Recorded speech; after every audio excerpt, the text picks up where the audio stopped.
Halo semuanya, ketemu lagi dengan Edo di channel Edward Sutrisno.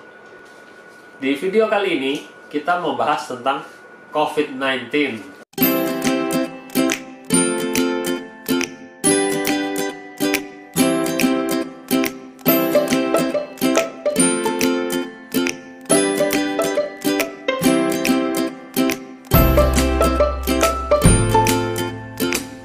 Di akhir tahun kemarin, kita dapat surprise. Kita sekeluarga ternyata positif COVID-19. Liburan ke Jakarta batal tuh gara-gara itu tuh. Jadi kok bisa sih aku tahu positif COVID-19? Pertama, istri menunjukkan gejala seperti flu, ya pilek, terus radang di tenggorokan. Dan di hari-hari berikutnya indera penciuman dan indera perasanya hilang. Nah, di situ mulai muncul pertentangan dengan aku.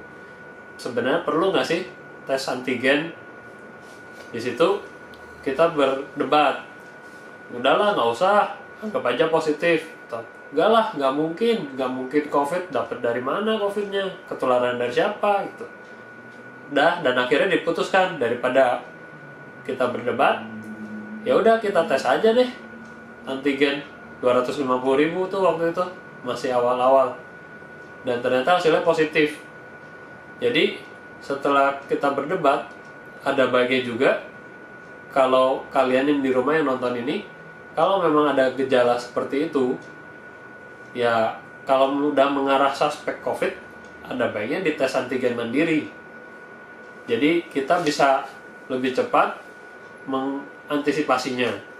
Misalnya kalau memang itu bukan COVID-19 dan hasilnya negatif, puji Tuhan, jadi kita cukup minum obat flu yang biasa. Tapi kalau amit-amitnya positif COVID-19, ya kita langsung pakai senjatanya untuk perangin COVID-19. Jadi jangan tunggu sampai gejalanya memburuk atau gejalanya udah berat banget, udah harus langsung masuk rumah sakit dan segala macam. Oke, kita dapat hasil positif nih. Kita tanya dokternya, "Dok, aku perlu ke rumah sakit atau cukup isolasi mandiri di rumah?" Dokternya jawab, "Oh, kamu gejala ringan. Biasanya kalau kayak gini, apalagi waktu kemarin itu Banyumas zona merah, rumah sakit pada penuh. Jadi kemungkinan kalau kamu masuk rumah sakit pun kamu disuruh pulang karena gejala ringan."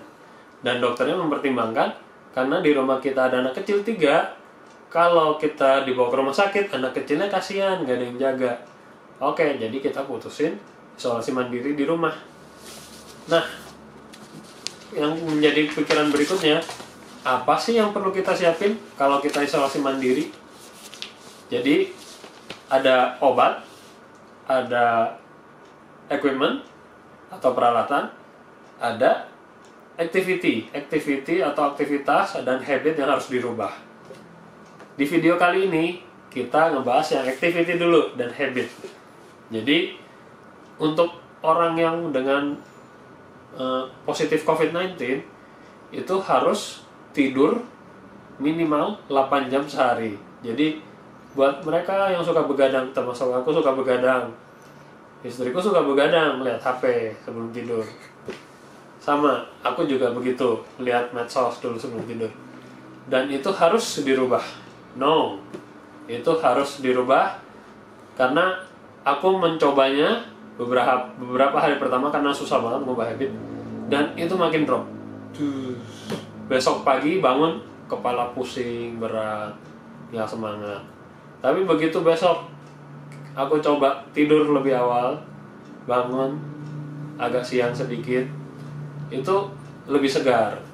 Dan habit yang kedua itu berjemur di sinar matahari pagi dari jam 8 sampai jam 10.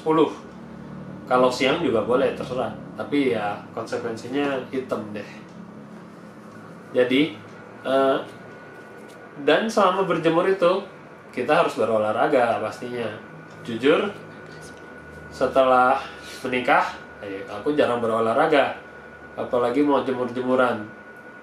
Jadi pas berjemur itu ya sekalian lah main sama anak-anak di luar, kita having fun, mumpung lagi liburan 2 minggu, kita bisa men-sparekan waktu dengan anak-anak, jadi ada positifnya juga.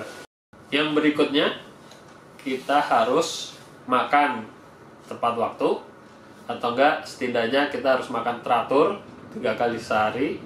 Jangan sampai nggak makan, telat makan, walaupun rasanya nggak enak, indera perasanya nggak ada, rasa makanan hambar semua, mual, rasanya mau muntah, itu tetap harus dipaksa makan, makanannya masuk, karena itu kunci biar cepat sembuh. Dan juga harus teratur, jangan lompat-lompat pagi terus malam terus tengah malam, kejauhan. Soalnya obat yang kita konsumsi itu sangat nggak enak di lambung, bikin mual banget.